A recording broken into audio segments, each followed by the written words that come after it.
dalam perjuangan ini sudah cukup lama, hampir 8 bulan ya Bang Roy. Jadi kami itu 8 itu atau 12 tadinya itu seperti saudara begitu.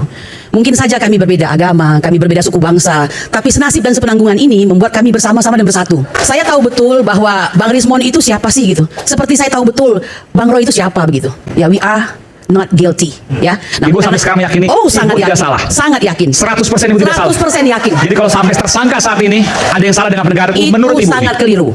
Ya, the first tergantung menurut saya, tetapi sebenarnya almost people in the world tahu itu gitu. Saya kira begitu.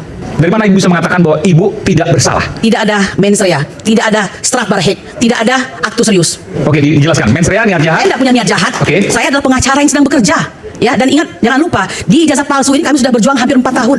Ya kan? Jadi kami itu ditersangkakan dalam Berjuang posisi untuk meminta ditunjukkan. Iya, untuk ada kepastian hukum tentang ijazah palsu ini begitu. Dan sudah memakan korban 2 tanpa melalui due process of law begitu, ya kan? Nah, padahal pasal 10 Undang-Undang PSK, bukan PSK yang itu menyatakan saksi, pelapor, kemudian juga korban yang melaporkan peristiwa tersebut tidak boleh diperlakukan untuk ditersangkakan. Ya, dengan pencemaran nama baik untuk saat ini maupun untuk yang akan datang. Ngapain sebenarnya suatu tendensi agar orang tidak takut dalam lapor, ya kan? Nah, tentu basicnya tidak hanya itu.